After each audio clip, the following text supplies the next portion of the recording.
Maquiavelo, pero tengo mucho material. Miren ustedes, tenía yo resumen de los miren, la pura coca, y no les voy a pedir silencio. No, ahorita ya no razonan. Nadie trae cinta canela, porque es muy para aplacar. Ya se puso su pozo propio. Bueno, entonces, en lugar de un resumen de cada uno de los capítulos de El Príncipe, leí todo un par de veces y escogí lo más significativo. Pero si ahora comenzamos a ver El Príncipe prácticamente de cada uno de los capítulos, tengo lo más significativo.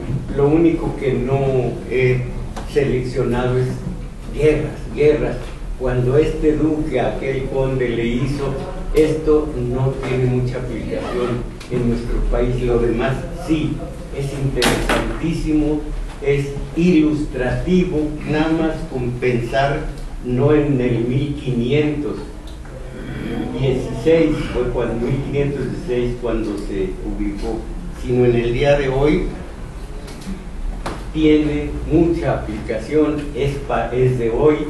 Mucho del Príncipe tiene vigencia absoluta, pero antes de eso, para que no sea una especie de fantasmón que habla, que dice, que expresa estas opiniones, creo que vamos antes a poner a Maquiavelo como fue él, y el siglo, el tiempo que le tocó vivir, un tiempo anubarado, tiempo de tempestades. Todavía Italia no era lo que es hoy, un país, sino que cada ciudad-estado tenía sus propias reglas, sus propios intereses, y cada ciudad-estado a cada rato, teniendo también sus prohombres, sus líderes, y siendo de la estatura de César Borgia, de Lorenzo de Médicis, igual lo dicen, o de Alejandro VI, o de ese Julio II, que era el papa más belicoso que ha habido en la historia de Roma, del Vaticano, el hombre que más que nada era un asesino, porque lo he estado estudiando, mataba y se hacía hacía matar a los suyos. Entonces, para ver ese tiempo tan oscurecido, tan agitado, en donde Savonarola fue todo un personaje, ya ven que aquí vimos lo que intentaba el hombre aquel al que tuvieron que quemar precisamente por órdenes de un papa, Alejandro VI, padre de César Borgia, y de una Lucrecia, de la que se dice, pues también tuvo connubio, como se dice, tuvo también sus que veres con el papá, que era al propio tiempo, era papá y papa, era grave y era agudo. Entonces, para situar a Maquiavelo en ese tiempo y ver justamente el porqué de sus opiniones, tengo bien señalado El Príncipe, pero antes encontré un estudio, varios estudios sobre Maquiavelo, algunos maquiavélicos estudios que le cargan la mano, que dicen que era amoral, pero en otro sentido veo que era un humano, hijo de su tiempo nada más. Tengo aquí algunos de los pensamientos, de las palabras, de las frases claves de Maquiavelo, diciendo que el traidor no tiene perdón, que el traidor hay que castigarlo, es el peor de los políticos, y una serie de reflexiones éticas, morales, que dudo mucho que sea el personaje cínico, amoral, inescrupuloso que muchos de los que han hablado de él le reputan como lo peor en ese sentido, falta de escrúpulos, en donde la razón de los fines es todo lo que tenga éxito, sea como sea, es bueno, y viceversa lo que no lo es. Y tiene aquí anotaciones, yo las he subrayado, de la crueldad necesaria, y como les digo, de un elogio que hace de Lorenzo el Magnífico: solamente mataba cuando era necesario.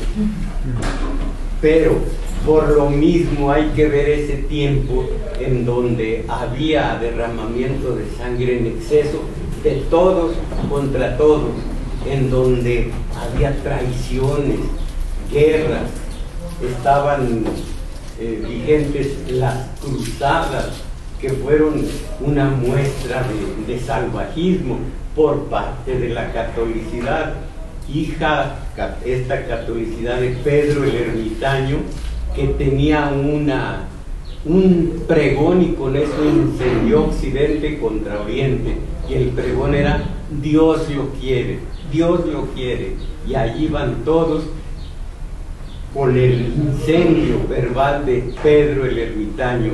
Entonces todo esto da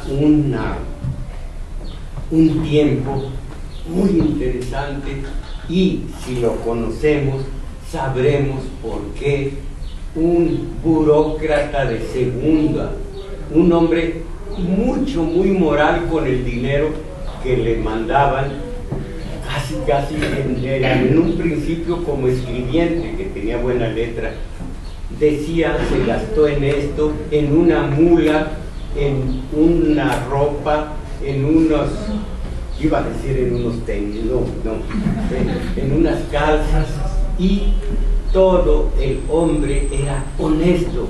Al propio tiempo era un crápula, era un borracho. Me dejó muy descuidado en algún tiempo a Marisa, que era su esposa, y a sus hijos, pero eso fue porque andaba en los últimos tiempos en calidad de ayudante de un Soderini, si no estoy equivocado, un obispo.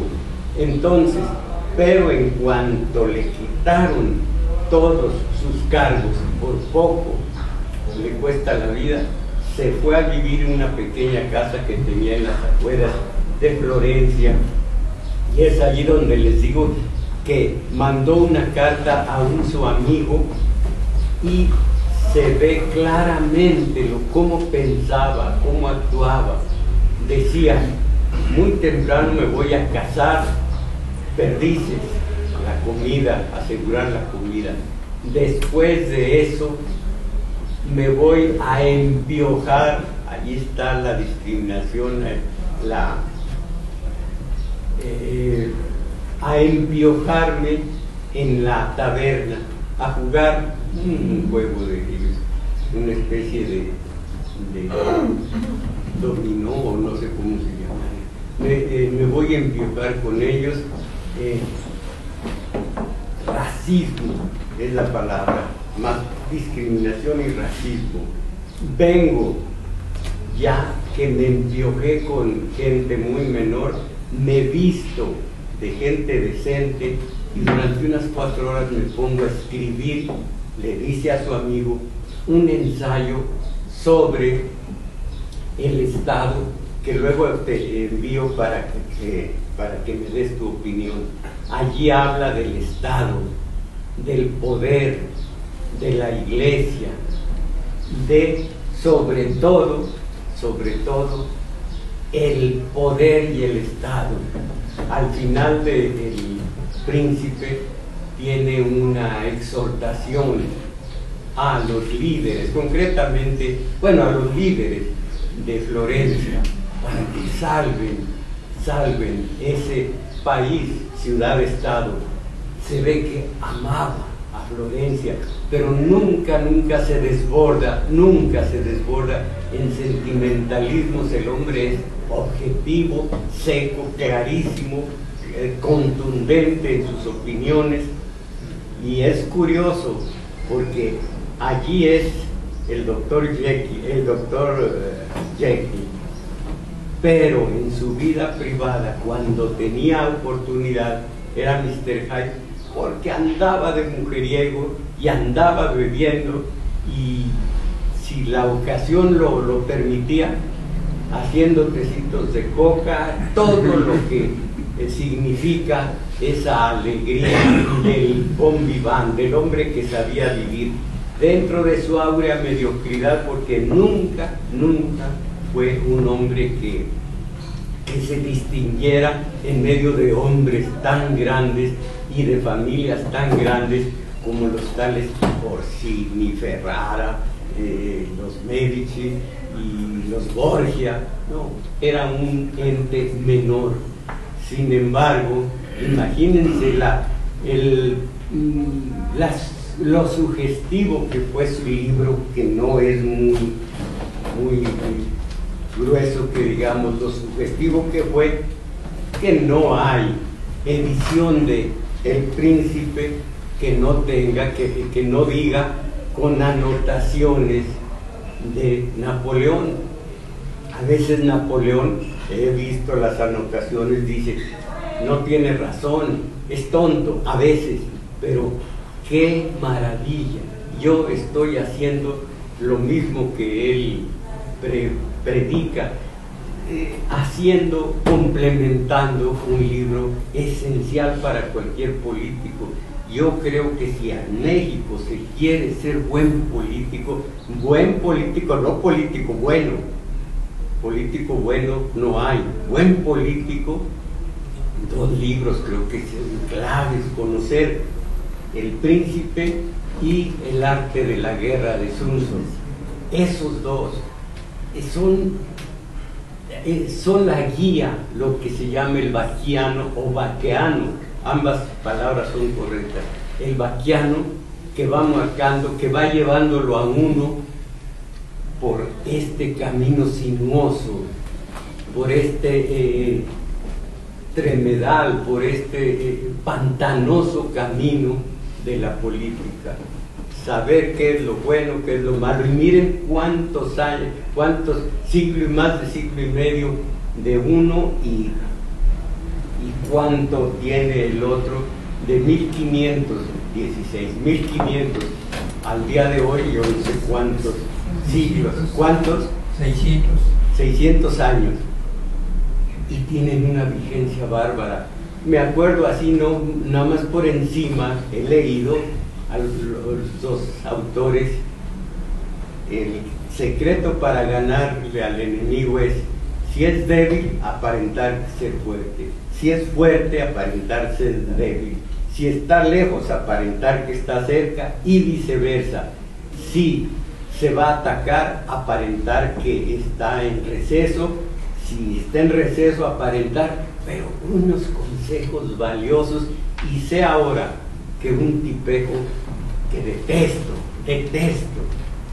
un tal Luis Donaldo Colosio, tenía bien aprendido el arte de la guerra.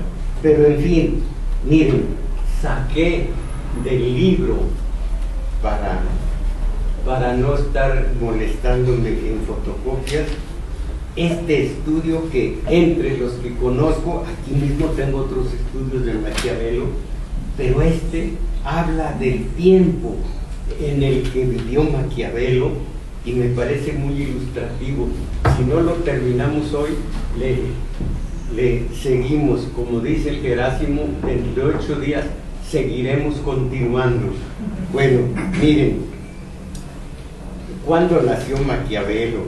Que mayo, miren, todavía hoy es mayo de 1469, murió 1527, creo. Bueno, entonces, estoy buscando ya el principio. algo que no sea muy extenso. Lo malo es que casi todas ellas, Maquiavelo, y al menos uno de sus libros, despierta ecos en todas las personas de cierto nivel cultural.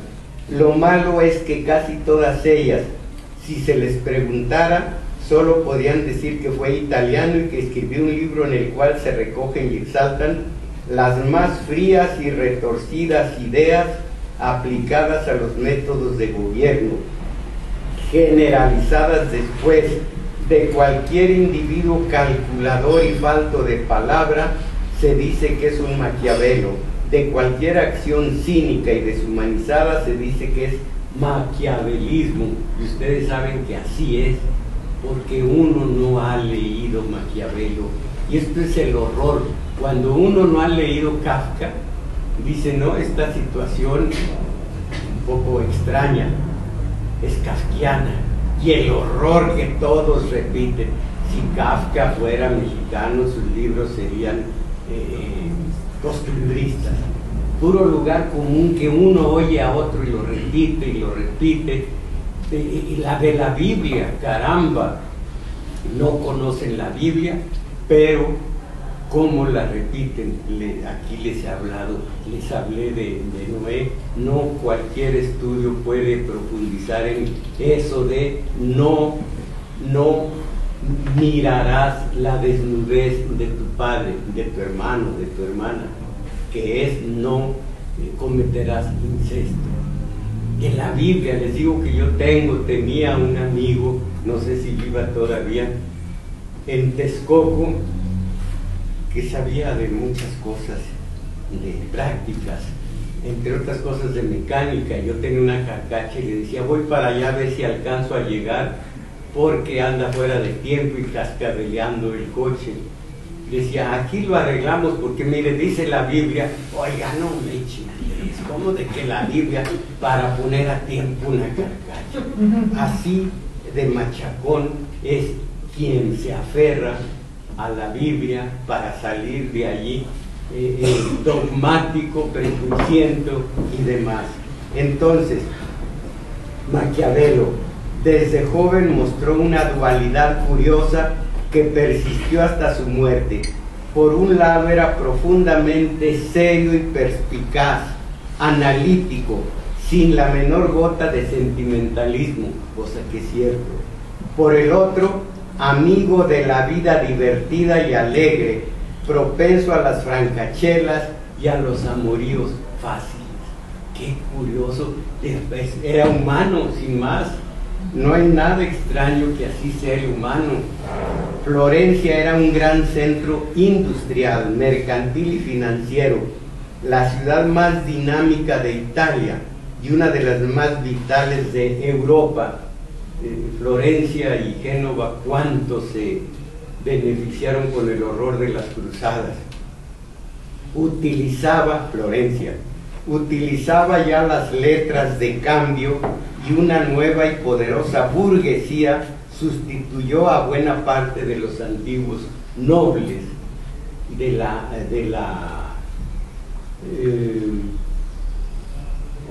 feudalismo. El feudalismo que se dice que nació en 888. Por supuesto que poco a poco fueron los centros de poder, de los oligarcas, fueron cediendo a un nuevo tiempo, pero se dice que en el 888, creo que Carlomagno y algunos más fueron delineando lo que sería el feudalismo, y el feudalismo vino a caer con la burguesía con su ideología, que era el liberalismo que hoy todavía tiene su asiento en los países, en todos los países. Entonces, Florencia, el lujo alcanzó niveles pocas veces conocidos, pero también se hizo general el amor al arte, manifestado precisamente en las diversas corrientes agrupadas bajo el signo del Renacimiento. cuyo mayor mérito fue el haber hecho posible la libertad del pensamiento creador. Pues sí, pero también allí salió Jerónimo o Girolamo Savonarola, el apasionado idealista defensor de una alta y fanática moral religiosa. Del otro, Maquiavelo, creador del concepto moderno de la política, según el cual la vida pública de gobernantes y gobernados debe regirse por vínculos jurídicos. Se trató de dos sistemas políticos enfrentados. Aún vio Maquiavelo cuando quemaban a Savonarola, y antes habían tenido polémicas. Entonces aquí dice, se trató de dos sistemas políticos enfrentados, condenado a desaparecer el primero, destinado a permanecer el último. Fíjense qué curioso. Savonarola tenía el pensamiento y los métodos a lo fanático, extremista, pero del cristianismo. La pobreza, la obediencia, el despojarse de los lujos, de todos los goces terrenos para poco a poco perfeccionarse en el camino rumbo hacia la gloria eterna. Al contrario, Maquiavelo, el fin justifica los medios, razones del Estado, el Estado por encima de todo, por encima de la religión y demás el Estado, y falta de escrúpulos, cuando se necesita lo que él decía, la crueldad necesaria, hay que aplicarla. Y qué curioso, lo más esencial del cristianismo quedó totalmente borrado, y este inescrupuloso, entre comillas, fue el que priva el día de hoy. Digamos que la devoción, el cristianismo, las buenas costumbres de Savonarola, la Iglesia Católica, por supuesto, que no solo no las adoptó, sino que quemó al autor, dominicán, se dicen ellos, perros de Dios, aunque son dominicos porque Santo Domingo de Guzmán fue el fundador, pero ellos se dicen perros de Dios, dominicán. Entonces, la Iglesia quema al que habla de un cristianismo extremo, y la Iglesia practica el día de hoy con la santificación de Juan Pablo II, poniendo de tapadera a un benemérito, Juan XXIII, el del Concilio II, el que metió oxígeno a una iglesia totalmente, iba a decir corrompida, totalmente falta de aire y falta de apertura. El que hizo posible todo esto, Juan XXIII, lo ponen de tapadera para meter a Juan Pablo II, que no resiste, yo lo he estudiado, no resiste para nada la beatitud, menos la santificación. Como les digo siempre, llegando a casa, yo a solas voy a pedirle perdón a San Juan Pablo II. Aquí le echo brava, pero luego me arrepiento. Entonces, miren qué curioso. Savonarola fue quemado por la Iglesia, y hoy todos los métodos, bueno, generalizo, de Maquiavelo son practicados por la Iglesia Católica. Es curioso. Entonces, Maquiavelo y Savonarola. Escritor político, Savonarola, cuando tenía 29 años, cuando tenía 29 años murió en el tormento, murió en el patíbulo Savonarola. Dice Shakespeare, claro que hay herejes, son los que encienden las hogueras, esos son los herejes. Cuéntase que en una ocasión, No, esto ya lo dije antes. Esta mujer valientísima que es Catalina Sforza, que le tomaron a los hijos presos y le dijeron, o cedes o los asesinamos. Se levanta las enaguas y dice, mátenlos, aquí tengo la fábrica para hacer más. Eso da idea de lo que era de estrepitosa por aquellos tiempos la ciudad-estado de Florencia. Muchas otras misiones cumplió Maquiavelo durante años, ante Luis XII de Francia, en Cancina y Siena, y ante César Borgia como secretario del obispo Francisco Soderini. No sé si lo dije bien o mal antes. Francisco Soderini. Cae Soderini y queda en desgracia también Maquiavelo. Maquiavelo tuvo oportunidad de conocer a fondo al gobernante más extraordinario de la época, César Borgia. Aunque le dedica el libro a Lorenzo el Magnífico, César Borgia, unos tipos que hacían países, ciudades-estado, gente muy valiosa, pero muy inescrupulosa.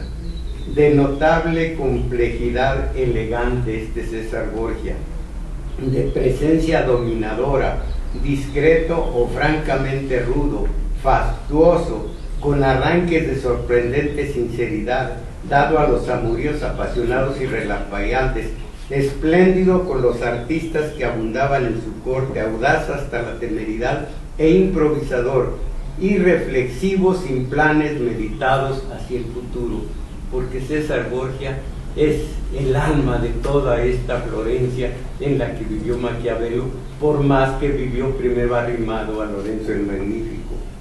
Este César Borgia, acusado de inhumano y cruel en exceso por la posteridad, nadie lo hizo en su tiempo porque todos los señores y jefes militares eran así. La diferencia entre César y los demás es que Borgia no tenía celular, es que Borgia siempre, oigan esto, mató por necesidad, es decir, por razones de Estado, jamás por temor, por capricho o por sanguinaria locura, tal y como sucedía con frecuencia. Para entender a Maquiavelo hay que entender este país, esta ciudad-estado, en esas circunstancias.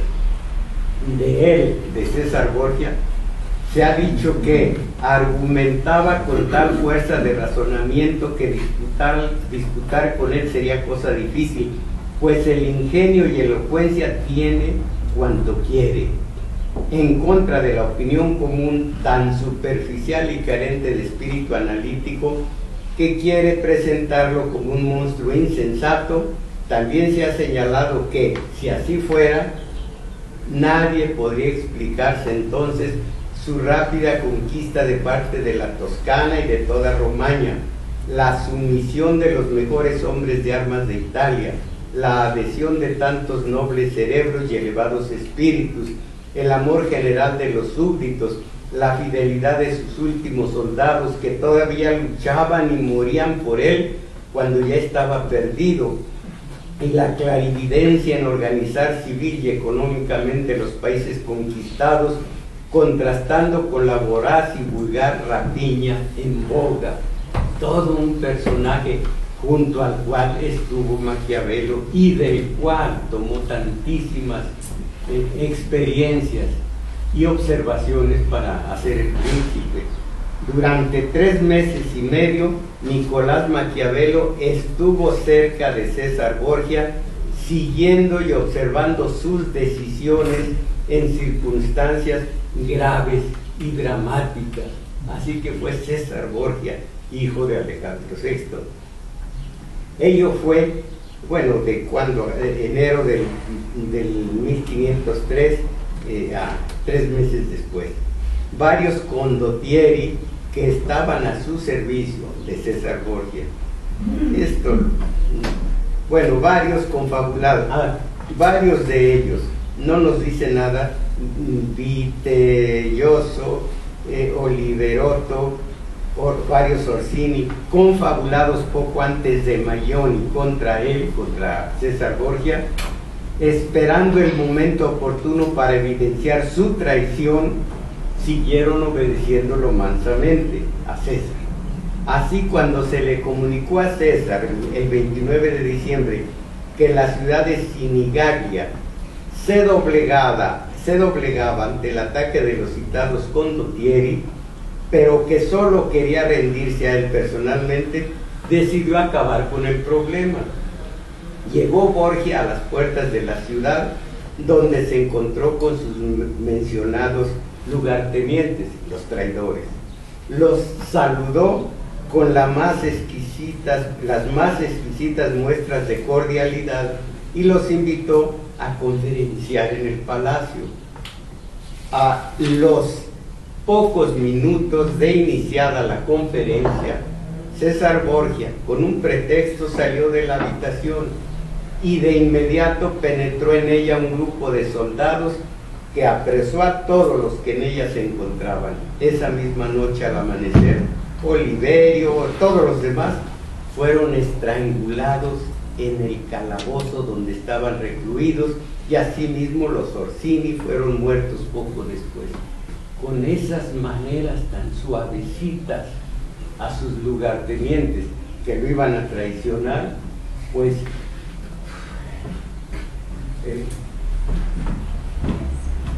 gracias, muchas gracias.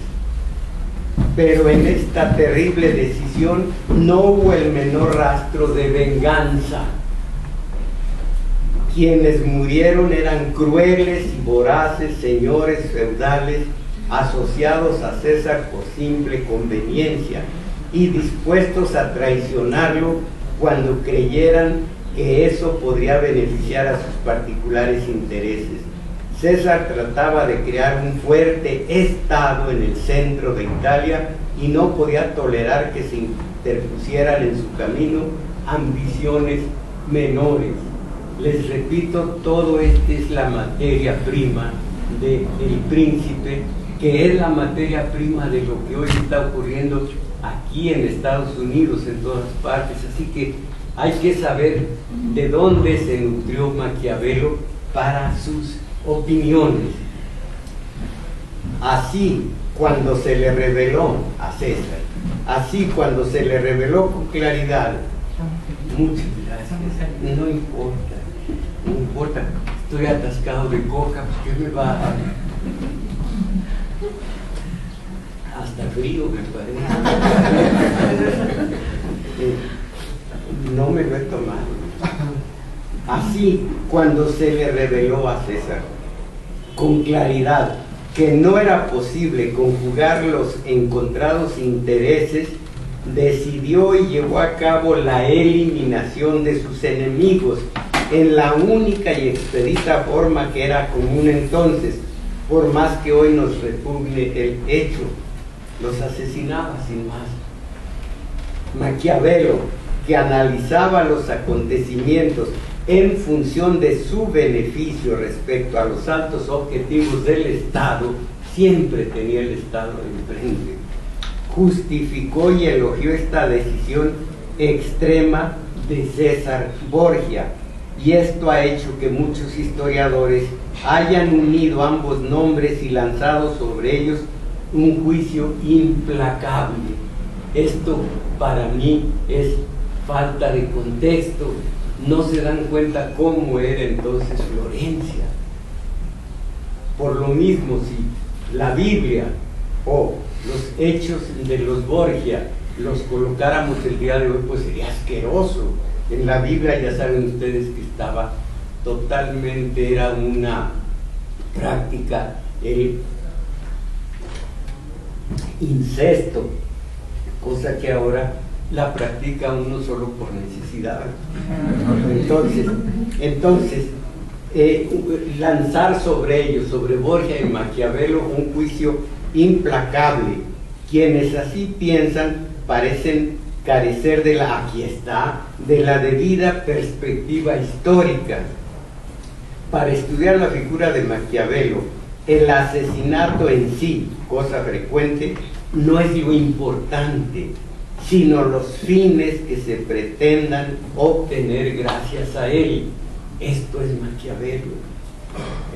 Las cuestiones de Estado, las razones de Estado, sino los fines que se pretenden obtener gracias a él.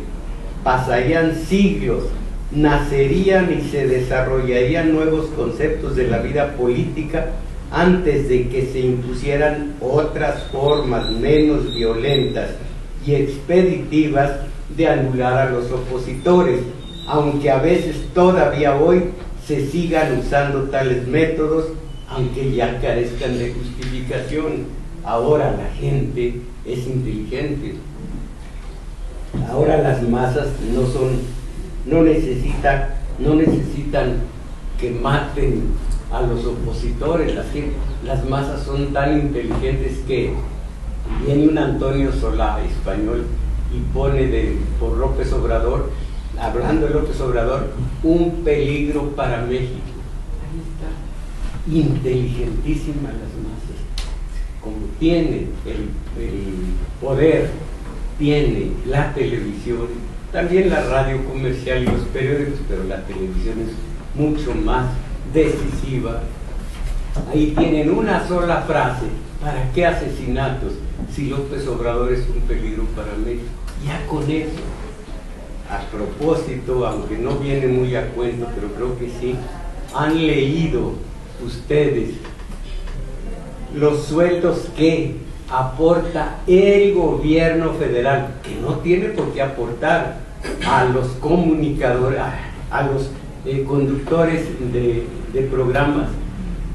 Ellos tienen su sueldo en Radio Fórmula, en Radio Centro, en cualquier otro, en Televisa, en TV Azteca, tienen su sueldo.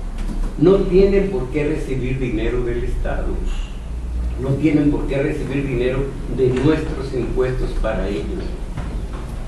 Solo de los muy conocidos, por fortuna, una persona, ya la voy a respetar, Aristegui, no está en la lista. Pero comenzando con el que más dinero recibe, López Dóriga, hasta el que menos recibe en apariencia, porque le dan dinero a un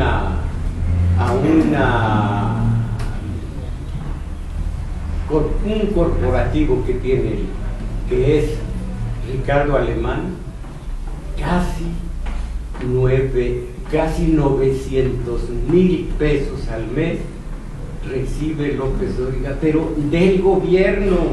El gobierno no es su patrón, no tiene por qué recibir del gobierno. Y ahí todos, Ciro López Gómez Leiva, todos, unos tipos asquerosos, no me acuerdo cómo se llama de Radio Fórmula, horrendos. ¿Por qué reciben dinero del Estado? Bueno, del gobierno. No es en realidad es del Estado, pero el gobierno es el que se los da. ¿Por qué no son sus empleados? Pero son los que les digo, los que llamo voceros oficiosos del sistema.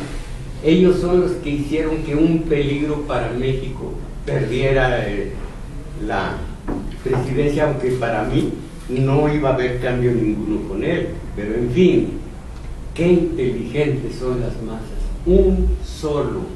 Una sola frase y toda la labor salivosa de estos pagados por el gobierno con dinero de todos nosotros. Y ahora mismo, y nosotros tan tranquilos, ahora mismo, así como cuando ganó México una tarde fastuosa, ganó México, aprovechó Calderón para matar la luz y fuerza del centro y dejar en la calle a 40,000, 42,000, ¿cuántos? 44,000. 44,000. porque la gente estaba embobada que ganó México los suplentes del equipo de ciegos, creo que de Bangladesh. Bueno, ahora van a asesinar toda la obra del Tata Cárdenas en el tiempo del Mundial de Fútbol, y nosotros tan tranquilos. Entonces, es un tiempo muy parecido al de Maquiavelo, nada más que ahora sin derramamiento de sangre, porque ya no es necesario. Las masas siguen siendo las mismas. Justificaron la quema de Savonarola, caramba, dijeron, un fanático, porque al último le habían vuelto las espaldas todos, aquellas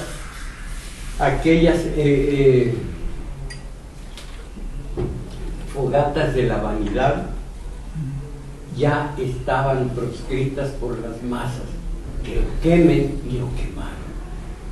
Todo lo bueno y lo malo que ocurre en un país es responsabilidad directa de todos nosotros. ¿De quién más? Entonces, Nicolás Maquiavelo, de seguro que no impulsado, Nicolás Maquiavelo, de seguro que no impulsado a ello por el amor, contrajo matrimonio en el 1502, seguramente a mediados del año. Lo hizo con Marieta, mientras que una familia, hija de Ludovico Corsini, miembro de una familia distinguida y de posición económica desahogada. Su esposa aportó una dote nada despreciable, lo cual debió interesar bastante a Nicolás, y como era usual por entonces, su esposa desempeñó un papel totalmente secundario en relación con su vida, y tuvo por fuerza que mostrarse sumisa, amante, hacendosa y discreta, aunque a veces llegó a sentirse tan abandonada que le era imposible dominar su enojo. Esto hay que leerlo entre líneas. Fue intolerable el matrimonio, y ya me imagino a esta Marieta diciendo, por eso pues, y él diciendo, oh, bueno, ya se imaginan. Por mucho que se haya exaltado a la mujer durante el Renacimiento, tanto en la literatura como en el arte, la verdad es que, salvo excepciones, todo estaba dispuesto para mantenerla como un ser dependiente del hombre. ¡Qué porquería! Y lo peor es que todavía hoy. Y no me trajeron agua, no me trajo.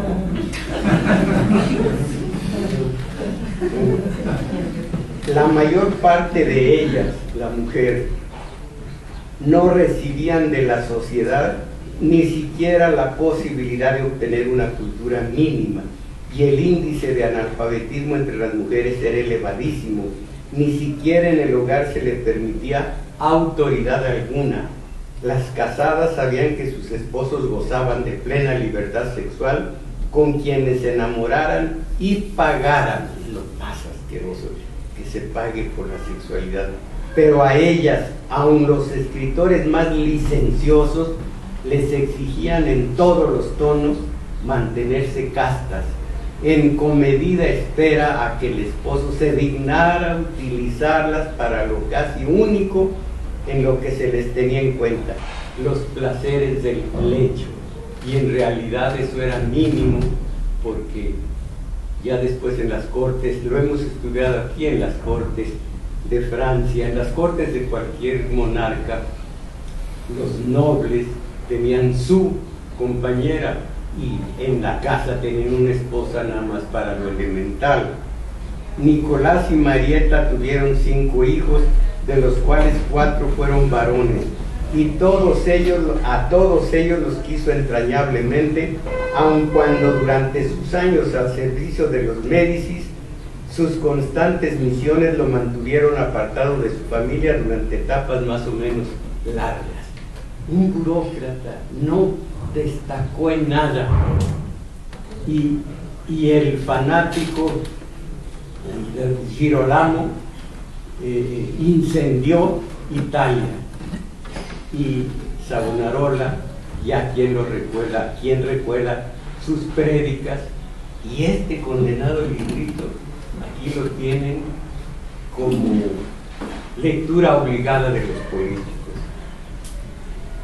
Cuando en 1500 se le envió a la corte del rey, a Maquiavelo, a la corte del rey de Francia como segundo de Francisco de la Casa, escribió a Florencia el 30 de junio: somos dos hombres, fíjense nada más, somos dos hombres sin dinero y sin crédito, por lo que es necesario que los señores provean. Estaba muy mal. En noviembre dijo lo que les decía antes: al partir recibí 33 ducados, en el viaje gasté cerca de 13, conforme a las cuentas enviadas. En una mula he gastado 18 ducados y otros 18 en el traje de terciopelo, 11 en un abrigo, 10 en un gabán, lo que hacen 70 ducados. Vivo en una fonda con 2 peones y la mula y gasto 10 carlinos por día. Todo diciendo, reportando sus gastos. Era honesto en ese sentido. Peticiones de este tono fueron enviadas con frecuencia por Maquiavelo al gobierno de Florencia, y se ha comprobado perfectamente que siempre tuvo razón y que sus obligaciones como funcionario se caracterizaron, entre otras cosas, por su absoluta honestidad. Vean qué personalidad tan compleja. Cuando habla de la crueldad necesaria y de que solo mataba cuando era muy necesario hacerlo, no se imagina uno que tuviera absoluta honestidad, hasta reportando lo que le costó la mula. Nicolás Maquiavelo desde joven fue extraordinariamente afecto al buen vino de las tabernas. Allí tienen ustedes que el ser humano, lo dijo antes que de Freud, lo dijo Dostoyevsky, lo dijo Allan Poe: el corazón del hombre habita en el corazón del hombre el héroe como también el villano. Nadie es bueno, bueno, malo, malo, nadie lo es. Entonces, toda esta complejidad de persona es lo que me hace admirar a un individuo que no tiene una sola faceta, no es bueno, no es malo, como decía aquel, sino todo lo contrario. Nicolás Maquiavelo, desde su juventud, fue extraordinariamente afecto al buen vino de las tabernas, al lenguaje licencioso. Piensen ustedes en Mozart, su música,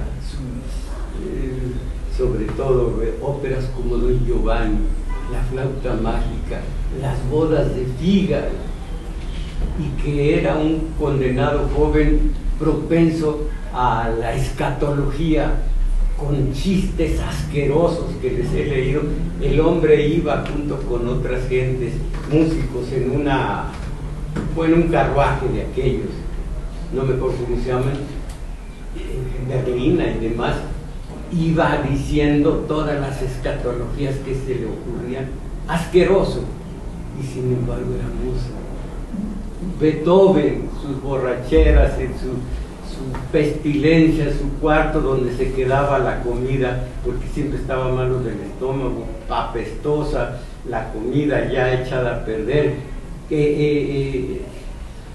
Él también de vez en cuando se bañaba, cada que hacía una sinfonía, una porquería de ser humano. Solo así entiende uno la grandeza de estos hombres. Recuerdo de Italia y del Dante, cuando hicieron nada más de broma, hace unos 10, 15 años, juicio al Dante, que era una porquería y que era un traidor, y que lo forró el fiscal. Todo era broma, digamos. Es una porquería el Dante. Y le tocó al abogado defensor, y yo qué voy a decir, dijo: de no ser por estos defectos del hombre, que asumiríamos que era mortal como todos nosotros. Ganó el juicio, un mortal como todos nosotros, porque según su Divina Comedia, que la Divina Comedia le puso así el nombre, el del Decamerón, Boccaccio, era comedia, y él le puso Divina Comedia. Creeríamos que era hombre, por eso yo estoy cerca, me gusta sentir que no son santones, sino que son humanos. Extraordinariamente afecto al buen vino en las tabernas, al lenguaje licencioso y a las frecuentes visitas a casas no santas. Esto es lo que se me hace más abyecto, pero en fin. En las cartas dirigidas a algunos de sus amigos íntimos, compañeros de aventuras en esta vida alegre, les cuenta con palabras licenciosas, difícilmente superables, algunas de sus peripecias con mujeres de la vida airada. Leyendo El Príncipe se pudo imaginar esto, sí, porque el humano no es de una sola pieza, con mujeres de la vida airada, y algunos de sus biógrafos no han dejado de lamentar este comportamiento. Pues es humano, pero todo es relativo. En unos tiempos en que los papas, cardenales y obispos, ¿cómo se llama este papa? Fue cardenal a los, creo es León X, no estoy seguro, fue cardenal a los 13 años de edad, fue cardenal, está en otro libro. Entonces, en estas épocas, en estos tiempos, ¿cómo se va a medir con el acero, con la tabla de valores de hoy, a la Florencia del siglo XVI? Algunos de sus biógrafos no han dejado de lamentar este comportamiento, pero todo es relativo. En unos tiempos en los que papas, cardenales y obispos hacían gala de sus queridas y de sus hijos naturales, ¿cómo sorprenderse de que un seglar hiciera algo en el mismo sentido? Lo único que uno de sus amigos le recomendaba cuando Nicolás estuvo en Francia es que procurara no regresar enfermo del mal del país, es decir, de sífilis. ¿Cuántos no murieron de sífilis? Ahora esto pues ya se superó con arpón de, creo que penicilina, pero era el equivalente al SIDA de hoy. Creo que esto fue lo que llevó al sepulcro, sin estar seguro, al propio enloquecido Nietzsche, a Schubert, bellísima su música, no estoy seguro, pero a muchos de ellos la sífilis los amoló.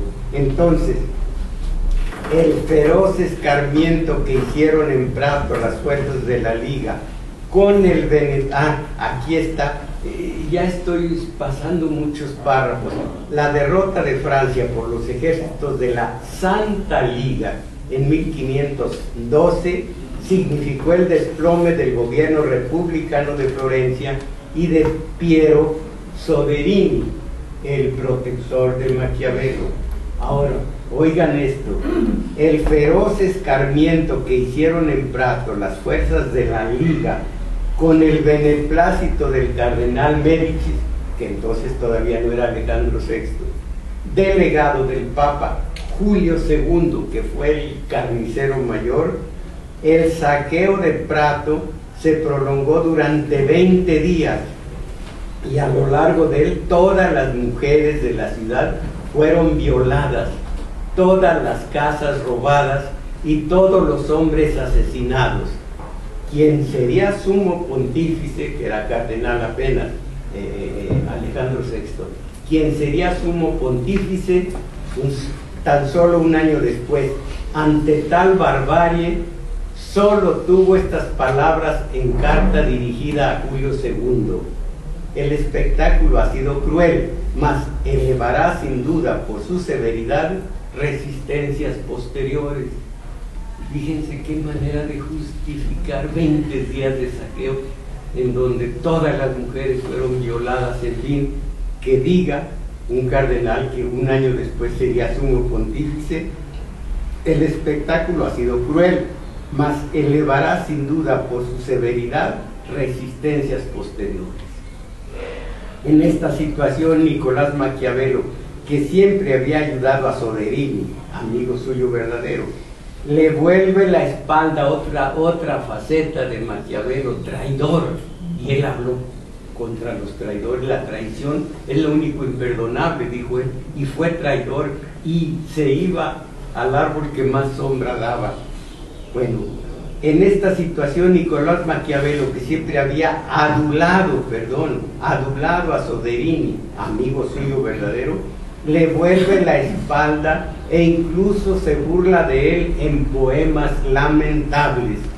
Piensa que haciendo esto y recurriendo a sus amistades podrá capear la tormenta e incluso conservar su puesto de canciller. Fue un error indigno, pues todos los funcionarios del anterior régimen estaban de antemano condenados a dejar sus puestos. El día 8 de noviembre de 1512, cuando sumaba 43 años de edad, Maquiavelo fue despedido de su cargo e incluso 9 días después, mediante otro decreto, se le impidió la entrada en la Cancillería. Más tarde intervino en su vida una fatalidad mayor. Se descubrió una conjuración. Maquiavelo fue detenido a pesar de haber sido declarado inocente por Julián de Médicis. Fue torturado, Maquiavelo fue torturado en la cárcel y entonces comete una mayor indignidad. Se burla de otros detenidos, hace acusaciones y denuncias e implora piedad en la forma más abyecta. Y aquí lo tratan bien en este estudio. Lo único que le importaba era salir de prisión como fuera y a costa de lo que fuera, y suplica hacia los Médicis, comillas, si les pareciera bueno a estos patronos míos no dejarme abandonado, les quedaré agradecido y creo que me portaré de manera que quedarán siempre satisfechos. De nada le sirvió rebajarse. Cierto es que como en verdad era inocente, se le puso al fin en libertad, pero nada más. Quería obsesivamente seguir al servicio del gobierno y ocuparse de los problemas del Estado, pues en realidad no sabía de otra cosa. Y así lo expone en uno de sus escritos. La suerte ha hecho que, no conociendo el arte de la seda, ni el de la lana, ni sabiendo de ganancias ni pérdidas, me vea obligado a tratar de Estado y he de decidirme a no hacer nada o a ocuparme de eso. De nada sabía más que de asuntos del Estado. Es entonces cuando, fracasados todos sus intentos, se retira a la población de San Casiano, donde habría de escribir sus obras fundamentales, El Príncipe y los discursos sobre las décadas de Tito Livio. Muchos dicen que son más importantes estos discursos que el propio Capital. El Papa León X, hijo de Lorenzo de Médicis, cardenal desde los 13 años y sumo pontífice de los 39 a la muerte de Julio II. Es un pie de foto. Entonces ya prácticamente se puede ver el retrato hablado de Maquiavelo con sus luces y sombras. Ya con esto podemos justipreciar sus opiniones. Como les digo, no un resumen de lo que son sus capítulos, sino una selección que he hecho de sus capítulos con sus propias palabras, con su propia redacción. Después de comer, dijo, ya se los conté, vuelvo a la hostería. Allí está el tabernero y de ordinario un carnicero, un molinero y 2 fogoneros. Con ellos me avillano, en otros dicen de piojos, me avillano, me vuelvo villano. Esto ya es sentido peyorativo porque al principio no lo era. Villano, un hombre de una villa, pero después ya villano, los nobles empezaron a decir un villano no vale nada, y entonces ya es peyorativo, pero un villano no es más que un hombre que vive en la villa. Con ellos me avillano jugando a la ronda, al chanquete, de lo que nacen disputas e infinitas expresiones injuriosas. Leyendo a Maquiavelo, ¿cómo se imagina uno que esté hablando de jefa para arriba? Así, entre tantos piojos, me limpio el cerebro de presunciones y deshago la malignidad de esta suerte mía. Un desahogo. Llegada la noche vuelvo a casa, entro en el gabinete de estudio y en el umbral me despojo del traje cotidiano lleno de fango, me revisto de paños reales y curialescos y así, decentemente ataviado, penetro en las antiguas cortes de los hombres antiguos, donde recibido por estos amablemente, me regalo con el manjar que solo es mío. Ya saben que está hablando metafóricamente, está pensando no únicamente en la mitología, sino en la vida real, sobre todo de Roma y también de Grecia, donde recibido por estos amablemente, me regalo con el manjar que solo es mío y para el cual nací. No temo hablarles y pedirles la razón de sus acciones, y durante 4 horas no siento aburrimiento alguno y olvido los afanes. No temo a la pobreza ni me arredra la muerte, me transformo totalmente en ellos. Siguen unas cuantas reflexiones y así podemos ya hacernos una idea de lo que es Maquiavelo, y aquí vamos a ver, pero pues durante algún tiempo, si queremos sentir, saber que conocemos su pensamiento, porque en tanto no leamos todo, pues vamos a quedarnos.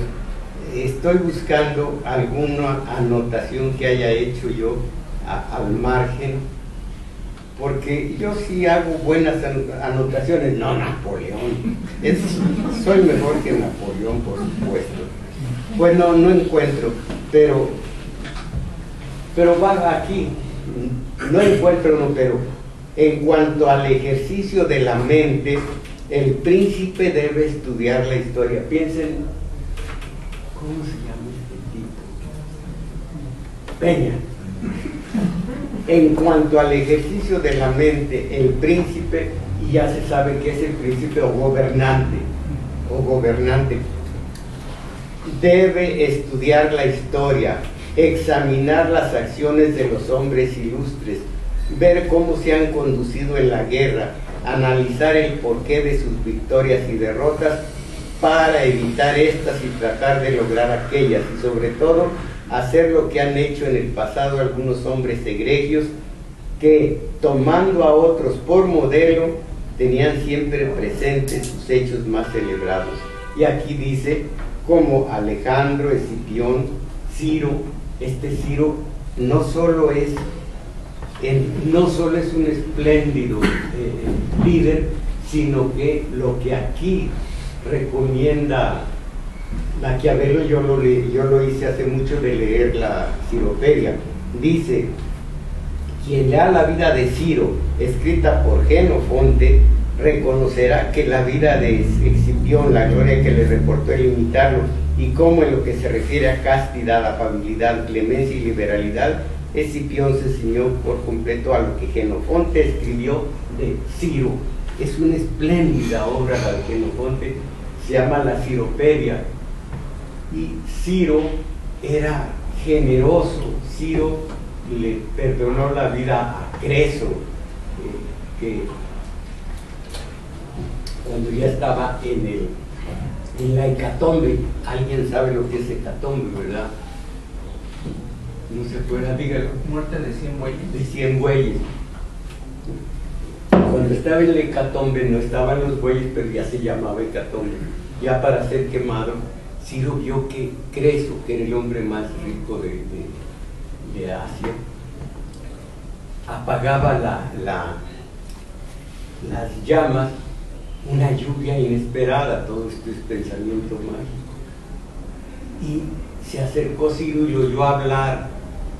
¿Qué dices? Y es cuando dijo Creso, que qué triste que en tiempos de paz los hijos entierran a sus padres, en tiempo de guerra son los padres los que entierran a sus hijos. ¿Y por qué te enfrentaste y perdiste esta guerra? Por hacerle caso mal, por mal interpretar el oráculo de Delfos.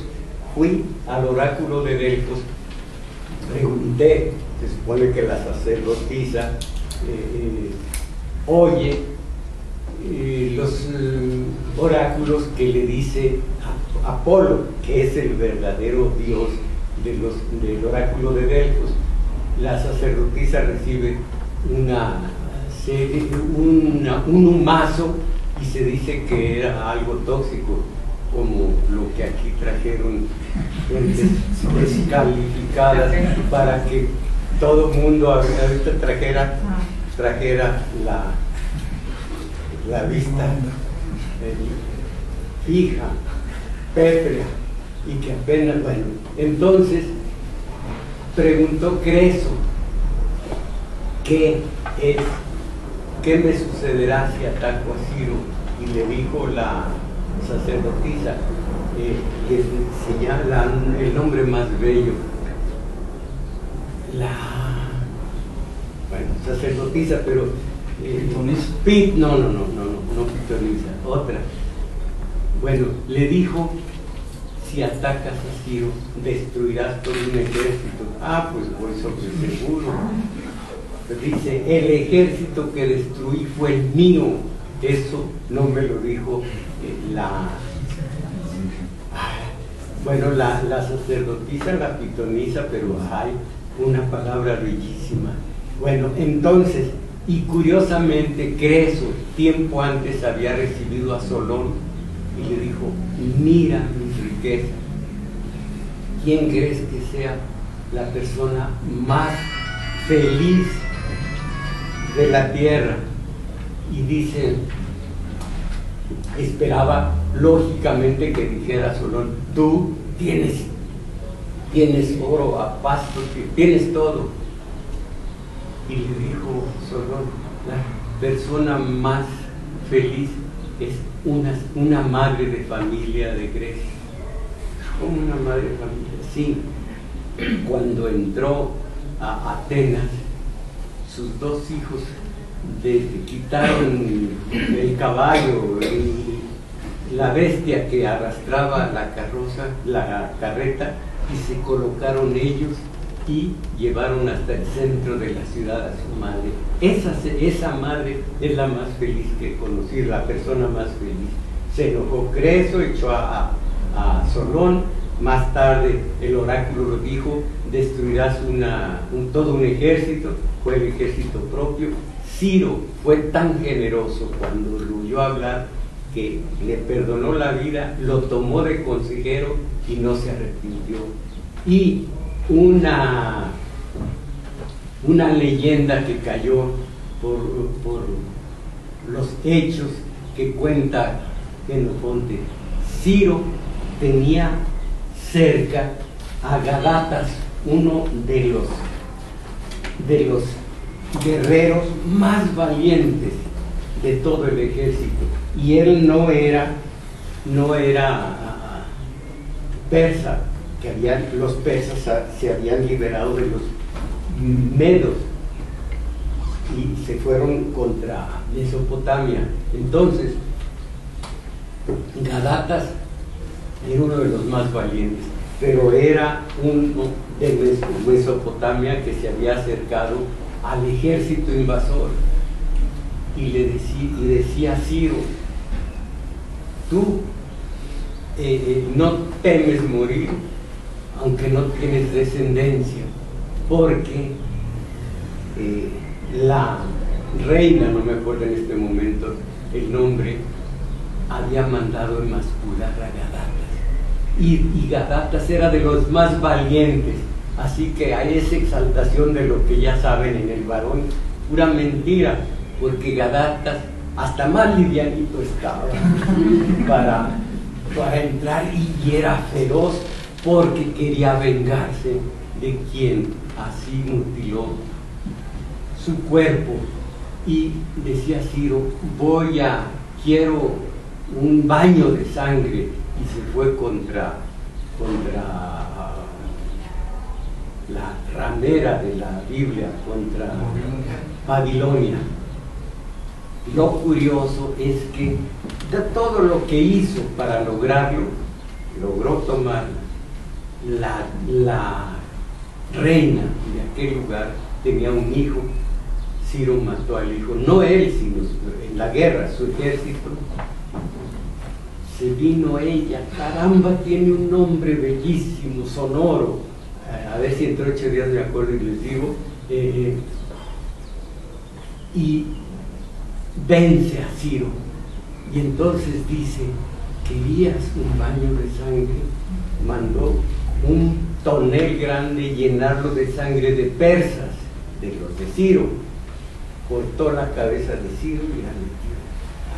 Órale, aquí está el baño de sangre que tú querías, vengando esta mujer a su hijo, porque ella era generosa, no era cruel, pero no quiso, se vengó con aquello de quiero un baño de sangre.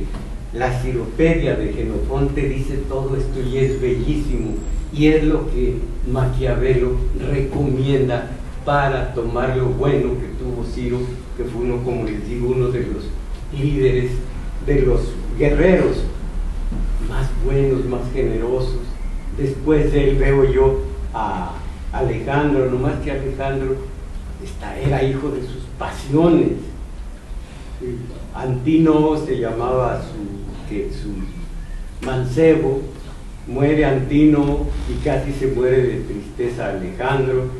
Era enfermizo, bebía muchísimo, llegó hasta al pulque, que era todo bebía Alejandro. Entonces llegó hacia toda la portentosa cultura griega, pero tenía esas desmesuras, cosa que Ciro era muy distinto. Es el que recomienda Maquiavelo, y ya poco tenemos más que saber de su tiempo, de su persona, de su personalidad, y luego ir, como les digo, en cada capítulo viendo qué aconseja en la paz, en la guerra, sabiendo que cuando hay muy prolijas historias de guerra entre ellos, las suprimo porque no nos dice nada, que ya no es tiempo de esas guerras, pero sí cuando habla del príncipe, del gobernante, cómo debe proceder. Y esto creo que es interesante porque estamos viendo el aquí y el ahora, el día de hoy, el corto plazo, cómo está hoy el gobernante manejando el país y cómo de alguna manera se está apoyando, aunque ni siquiera haya leído a Maquiavelo, en Maquiavelo, pero es que tiene consejeros. Aquí está lo que dice Maquiavelo de los consejeros. Él será, aunque no sea él un letrado, él será lo que sus consejeros hagan de él. Y luego dice Napoleón, pues sí, pero yo prefiero lo que dijo Luis XII. Mi mejor consejero lo tengo en el cerebro, dentro de mí. Entonces, todo esto es muy ilustrativo. Con eso entenderemos la política del día de hoy. Y después de Maquiavelo, pues a lo mejor ya nos vamos a la política cimarrona, porque nos queda ver a un Napoleoncito, un Maquiavelito que se llamó Porfirio Díaz, y de allí en adelante. Después de ver Maquiavelo, qué hermoso será ver un prohombre que se llamó Fidel Velázquez. Las próximas veces, no, pero ya se los dije y van a faltar, van a decir, no, vive Fidel Velázquez. Bueno, hoy hay cine, no se les olvide, y vamos a comer. Gracias, hasta la próxima.